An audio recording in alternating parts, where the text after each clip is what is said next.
All India Radio presents Morning News.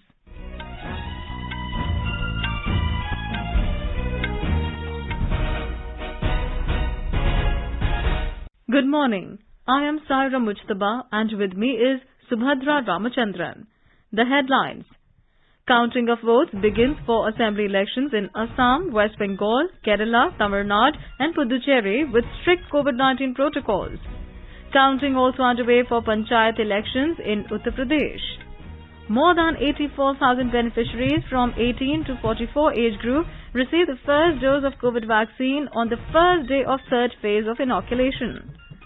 Oxygen Express to deliver a record 250 tons of liquid medical oxygen to Delhi, Telangana and Uttar Pradesh today. Indian Navy deploys 7 ships to bring oxygen and medical equipment from various countries. CBSE to declare Class 10 board exam results on June 20, also releases evaluation criteria for Class 10 students. GST collection hits all-time high of over 1.41 lakh crore rupees in April. And Mumbai Indians beat Chennai Super Kings by 4 wickets in IPL cricket.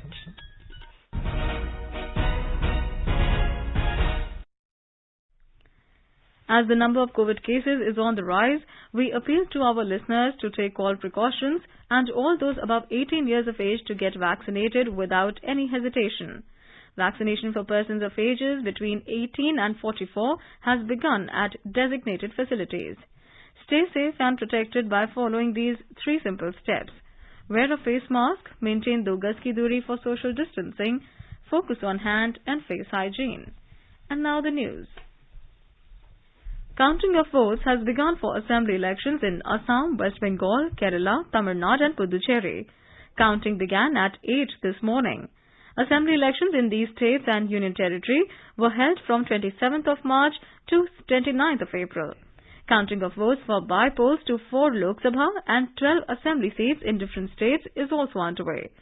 In view of the second wave of the pandemic and with a view to ensure completely COVID-safe arrangements during counting, the Election Commission has rolled out strict COVID protocols for the counting day. As per the safety measures, no candidate or poll agent is being allowed inside the counting hall without undergoing RT-PCR or rapid antigen test. However, those who have been administered both the doses of COVID vaccination have been allowed.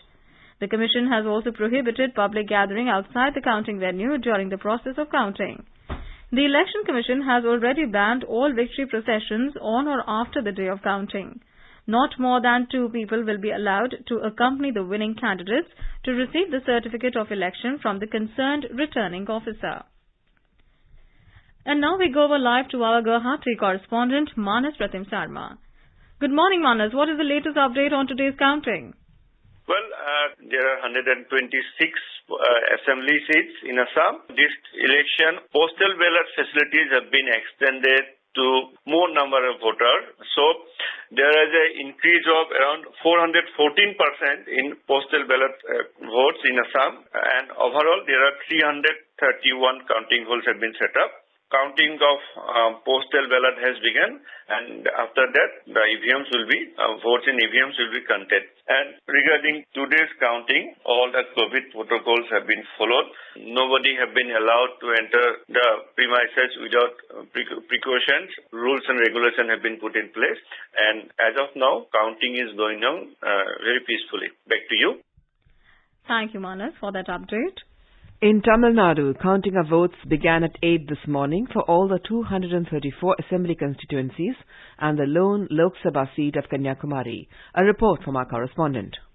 The fate of 3,998 candidates sealed on the 6th of April will be decided today. Tamil Nadu, despite COVID situation, had registered 72.81% of votes. Postal ballots have been taken up for counting in the first round in all the districts. Till yesterday, over 5,64,000 postal votes have been registered. A total of 16,387 people are involved in counting in 75 centers in the state. Security has been stepped up with 1 lakh police personnel on duty today. Election Commission has banned victory marches due to the pandemic situation. Political party leaders have also appealed to their party members to remain indoors and celebrate. As Election Commission had allowed only COVID-negative persons on counting duty, last-minute changes had to be made by parties and officials as more than 400 persons had tested positive. CCTV cameras have been installed in all the counting centers. In each counting center, votes from 4 to 5 constituencies will be counted. 14 tables will be set up for counting votes for each constituency. Joy, AR News, Chennai. In Puducherry, counting of postal ballots is underway. More from our Puducherry correspondent. The counting of votes of 23 constituencies in Puducherry region is held in 3 centers here. In order to reduce the number of counting agents, the election department has planned to count the votes in 3 batches of constituencies, that is 8, 8 and 7 constituencies at around 10 am, 1 pm and 6 pm respectively. Only the agents of 8 constituencies are allowed to assemble in the center at a time. To maintain social distancing in the counting hall, the number of tables for counting in each hall is restricted to 5.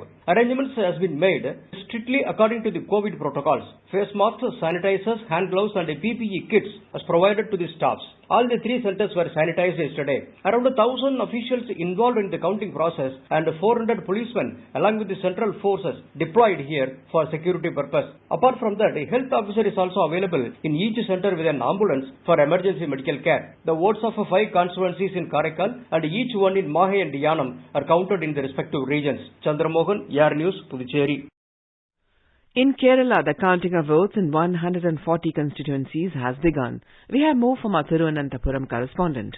Postal votes counting began at 8 in the morning today, and the votes in the EVMs will be counted from 8:30 am onwards. Counting is taking place in 633 halls in 114 centers across the state. In the present alarming COVID scenario in the state, all arrangements are being done for the strict abidance to COVID protocol. All officials, media, and political agents with negative RT-PCR test is only allowed in the counting premises. As more number of postal votes are there this time, the final result is expected to slightly delay from last time. As just few hours are left to know who will rule Kerala for the next 5 years, all the 3 major fronts, LDF, UDF and NTA, are equally exuding confidence that the mandate will be in their favour. Mayush Shah for AR News from Thiruvananthapuram. Counting of votes is also underway for Panchayat elections in Uttar Pradesh with strict COVID-19 protocols. Results will be announced every hour. It may take 36 to 72 hours for the final results to come. During the counting of votes, COVID-19 protocols are being strictly followed. State Election Commission has completely banned victory processions. Medical health desks have been opened at all counting centers where a doctor is present with medicines. Those showing symptoms of COVID-19 such as fever, cold and cough are not being allowed at the counting centers. Everyone entering the counting center has to undergo thermal scanning. Arrangements have been made for sanitizers, soap and water at the counting centers. Voting for the 4-phase Panchayat polls ended on April 29. Earlier yesterday, Supreme Court allowed the counting after Uttar Pradesh Government and State Election Commission assured the court to follow COVID protocols. Apex Court also said that no rallies will be allowed after the announcement of the election results. The government has said 84,599 beneficiaries of the age group 18 to 44 years received their first dose of COVID vaccine yesterday. The liberalized and accelerated Phase 3 strategy of COVID-19 vaccination came into force yesterday. The registration for the newly eligible population groups commenced on the 28th of last month. The Union Health Ministry said the total vaccination across the country has crossed more than 15 crore 66 lakh mark. The ministry said the country has administered more than 16 lakh vaccine doses till 8 p.m. yesterday, out of which around 10 lakh beneficiaries were vaccinated with the first dose and 6,58,000 beneficiaries received the second dose of the vaccine. In Gujarat, more than 55,000 youths from the age group of 18 to 44 years were vaccinated on the first day yesterday. The state has launched the 3rd phase of vaccination in 10 districts with maximum COVID-19 infections. Total 2,17,093 persons were vaccinated yesterday, including people above 45 years of age. More from our Ahmedabad correspondent. Gujarat has recorded 13,847 new cases of COVID-19 yesterday. This is a big relief for the state as the new cases dropped below 14,000 for the first time since last week. According to the State Health Department, 10,582 patients recovered during the last 24 hours and were discharged from the hospitals. Maximum 4,980 new cases of COVID-19 reported from Ahmedabad, while Surat recorded 1,795 new cases. 172 patients lost their lives yesterday. With this, the death toll due to COVID-19 in the state has reached up to 7,355. Gujarat has now 1,42,139 active cases at present, out of which 637 patients are on ventilator. Ahmedabad Municipal Corporation has added 8 new areas in the micro-containment zone after detection of new cases. Yogesh Pandya, AR News, Ahmedabad. Bihar will get more than 16 lakh doses of corona vaccine this month. Health Minister Mangal Pandey said the state will get 11.89 lakh doses of Covishield and 4.14 lakh doses of Covaxin. Mr. Pandey said the vaccination for 18 years and above will begin soon.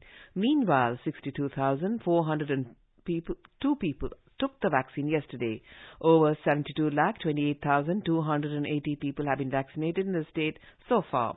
The state witnessed a record number of 13,789 fresh cases reported in the state yesterday. 82 deaths were also reported. In Odisha, the third phase of COVID-19 vaccination will begin from tomorrow in all government hospitals across the state capital, Bhubaneswar. However, only registered people can avail this benefit.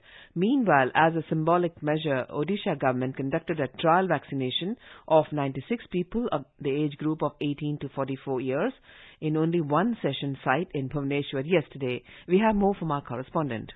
While people over 45 years will continue to be vaccinated across the state from tomorrow, post the weekend shutdown, those in the age bracket of 18 to 44 years can have the vaccine shots only within the municipal limits of capital Bhubaneswar as for now. On the other hand, even if the state battles the unruly virus that has infected a record 10,000 plus people in a single day yesterday, Odisha too has been helping out other states battling oxygen scarcity. During the last 9 days, about 3,500 metric tons of medical oxygen have been dispatched from Odisha in 183 tankers to as many as 8 states. Girish Chandra Das, AIR News, Bhubaneswar.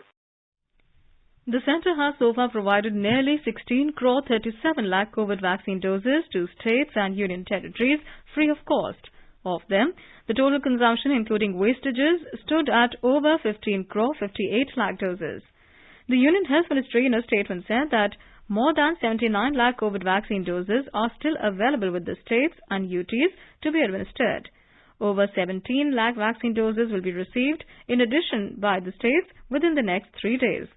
As per the data of the Health Ministry, Maharashtra has so far received over 1 crore 63 lakh doses of vaccine and the total consumption including wastage is around 1 crore 62 lakhs. Uttar Pradesh was provided with over 1 crore 36 lakh doses and consumption including wastage in the state is nearly 1 crore 33 lakhs. The Ministry of Railways has said that Oxygen Express will deliver a record 250 tons of liquid medical oxygen to Delhi, Telangana and Uttar Pradesh today. Accelerating its pace of delivering liquid medical oxygen to various states, the Indian Railways has delivered more than 813 tons of liquid medical oxygen in 56 tankers to various states across the country. According to the Railways, 174 tons of liquid medical oxygen has been delivered to Maharashtra, more than 356 tons to Uttar Pradesh, over 134 tons to Madhya Pradesh, more than 79 tons to Haryana and 70 tons to Delhi. The ministry said 14 oxygen expresses have already completed their journey and 5 more loaded oxygen express are on the run carrying 342 tons of oxygen. The centre has announced supply of vital antiviral drug Remdesivir to states. After issuing the revised supply plan, Union Chemical and Fertilizers Minister Sadanand Gowda said that after in-depth review of enhanced availability of Remdesivir due to its ramped-up production, the allocation plan has been revised. He affirmed that the increased supply of the vital drug will help in fighting the pandemic with deeper resolve. Under the revised supply plan, the allocation for states like Delhi, Maharashtra, Chhattisgarh has been considerably enhanced. The Prime Minister's Office, PMO, has asked the Health Ministry to allot 150 ventilators purchased from the PM CARES Fund to Sardar Patel COVID Care Centre in Delhi. Bhaskar Kulbe, advisor to the Prime Minister, has written a letter to the Joint Secretary in the Health Ministry, Mandeep Bhandari, to provide the ventilators embedded with GPS-enabled devices on loan basis for a period of 6 months, which can be extended further. He also requested to organize immediate installation of these ventilators by the selected vendors. Director General of Indo-Tibetan Border Police, S.S. Deswal, had requested for the ventilators. The Sardar Patel COVID Care Centre, run by the ITBP and the Delhi government, was restarted with 500 oxygen beds on the 26th of last month. The centre has waived off the import duty on vital diagnostic kits and reagents used in COVID-19 related diagnosis for the next 6 months. The decision has been taken to supplement testing efforts. The exemption has been given till 31st of October this year. The government has extended the timelines of certain compliances by taxpayers in view of the pandemic. The Finance Ministry said an appeal to Commissioner Appeals under the Income Tax Act, for which the last date of filing was the 1st of last month, has been extended to 31st of this month. Similarly, the deadline for objections to the Dispute Resolution Panel DRP was extended from 1st of last month till 31st of this month. Income tax returns in response to notice can be filed within the time allowed under that notice or by 31st of May. In addition to it, filing of belated return and revised return for assessment year 2020-21, which was required to be filed on or before 31st of March, may be filed on or before the 31st of this month. You are listening to the morning news on All India Radio. A reminder of the headlines before we move on. Counting of votes begins for assembly elections in Assam, West Bengal, Kerala, Tamil Nadu and Puducherry with strict COVID-19 protocols. Counting also underway for Panchayat elections in Uttar Pradesh. More than 84,000 beneficiaries from 18 to 44 age group received the first dose of COVID vaccine on the first day of the third phase inoculation. Oxygen Express to deliver a record 250 tons of liquid medical oxygen to Delhi, Telangana and Uttar Pradesh today. Indian Navy deploys 7 ships to bring oxygen and medical equipment from various countries. CBSE to declare Class 10 board exam results on June 20. Also releases evaluation criteria for Class 10 students. GST collection hits all-time high of over 1.41 lakh crore rupees in April. And Mumbai Indians beat Chennai Super Kings by 4 wickets in IPL cricket. For quick news updates around the clock, follow us on our Twitter handle @AIR News Alerts.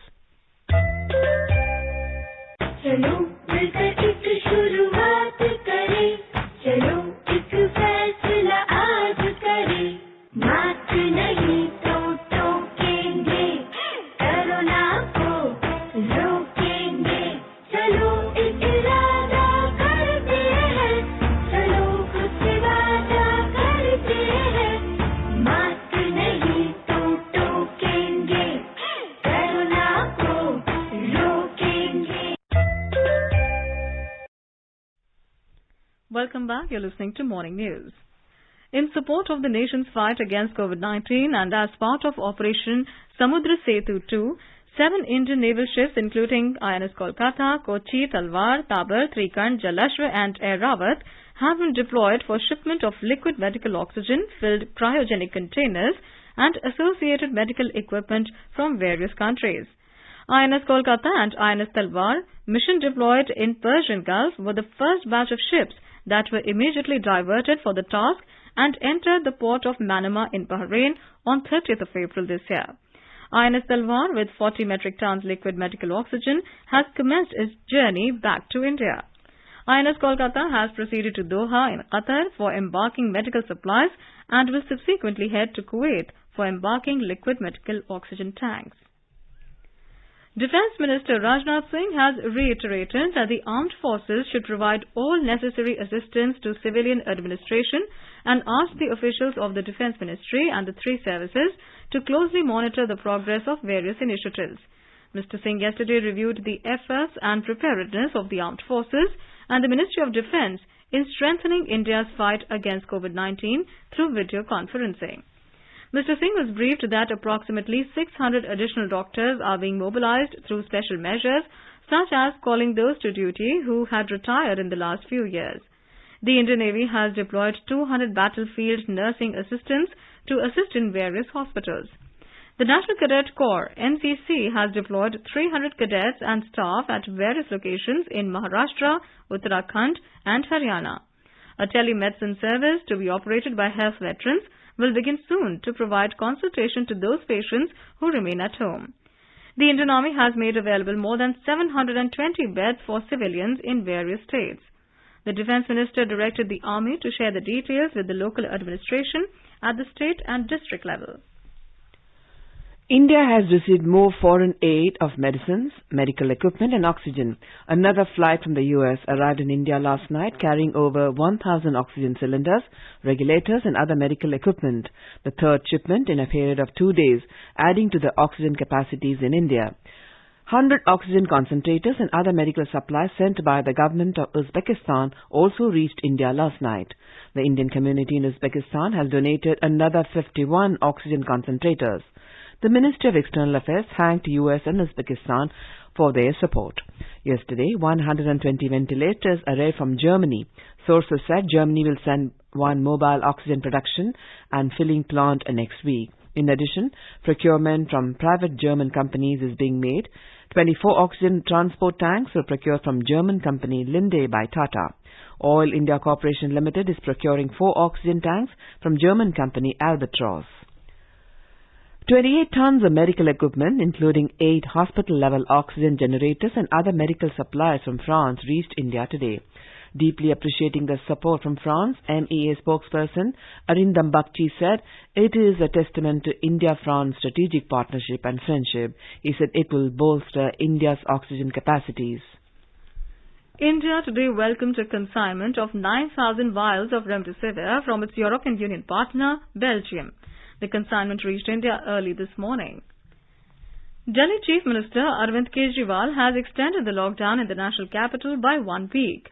On the 19th of last month, the Delhi government had decided to put the city under a week-long lockdown, which was later extended till 3rd of May.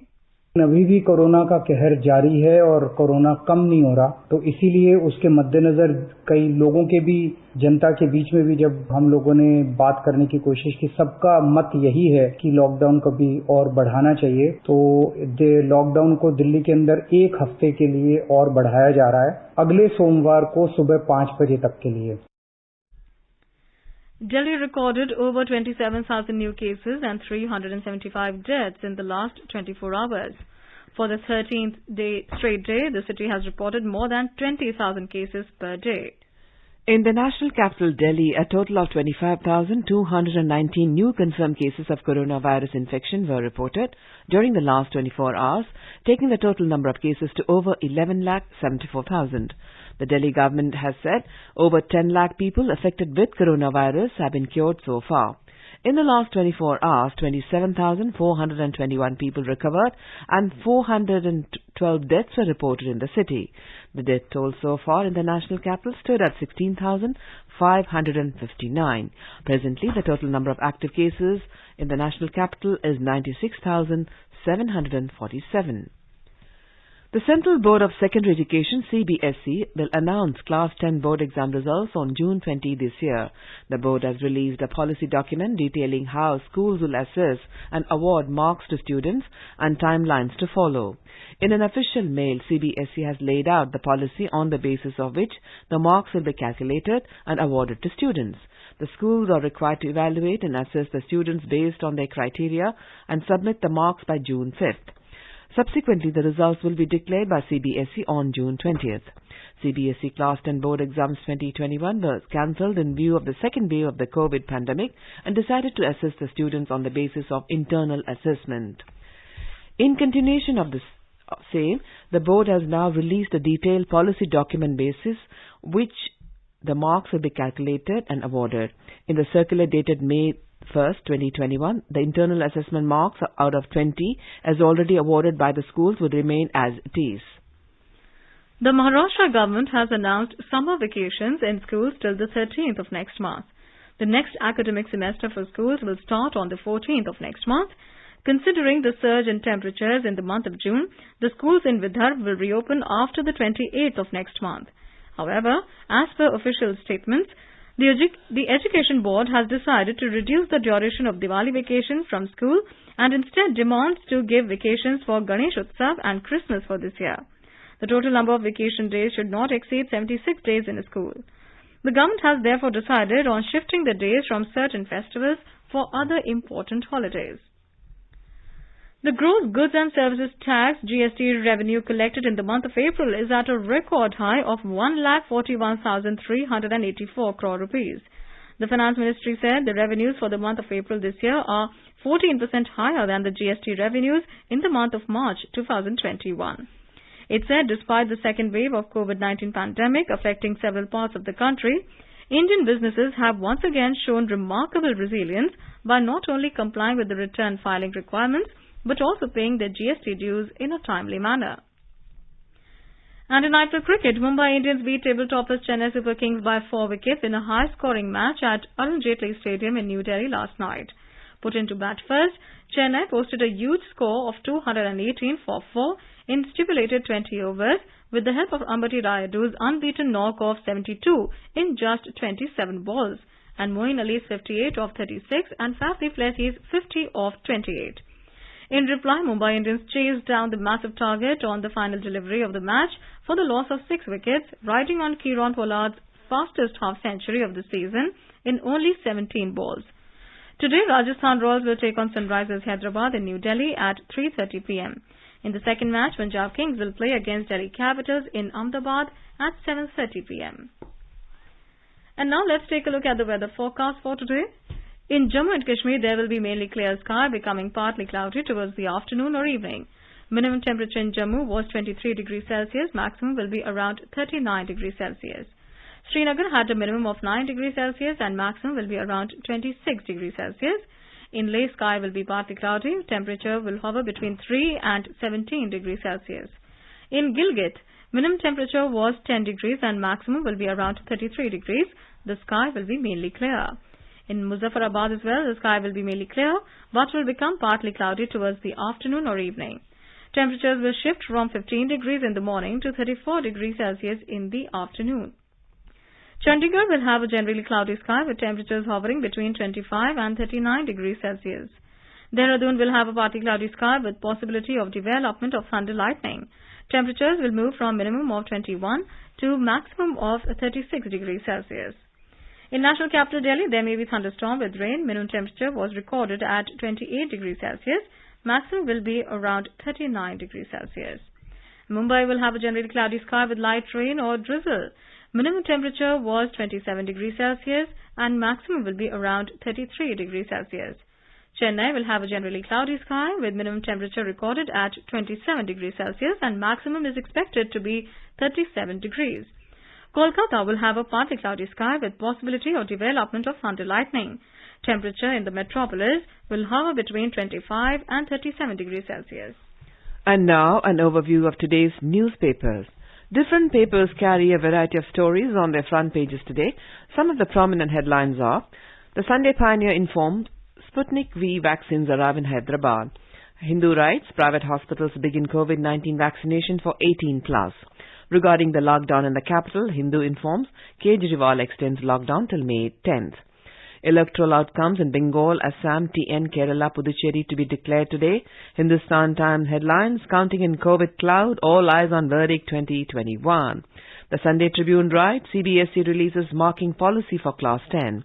The Economic Times headlines: GST mop up at a record 1.41 lakh crore in April. Financial Express on Sunday informs SBI cuts home loan interest rate to 6.7%. And finally on Guru Purab celebrations, the Times of India writes Oxygen Langars, celebrations with healing touch at Gurudwaras. And now, before we end the bulletin, the headlines once again. Counting of votes begins for assembly elections in Assam, West Bengal, Kerala, Tamil Nadu and Puducherry with strict COVID-19 protocols. Counting also underway for Panchayat elections in Uttar Pradesh. More than 84,000 beneficiaries from 18 to 44 age group received the first dose of COVID vaccine on the first day of third phase of inoculation. Oxygen Express to deliver a record 250 tons of liquid medical oxygen to Delhi, Telangana and Uttar Pradesh today. Indian Navy deploys 7 ships to bring oxygen and medical equipment from various countries. CBSE to declare Class 10 board exam results on 20th June. Also releases evaluation criteria for Class 10 students. GST collection hits all-time high of over 1.41 lakh crore rupees in April. And in IPL cricket, Mumbai Indians beat Chennai Super Kings by 4 wickets. For details of these stories and more, log on to our website www.newsonair.com and News on AIR app. And with that, we end the morning news. Have a great day.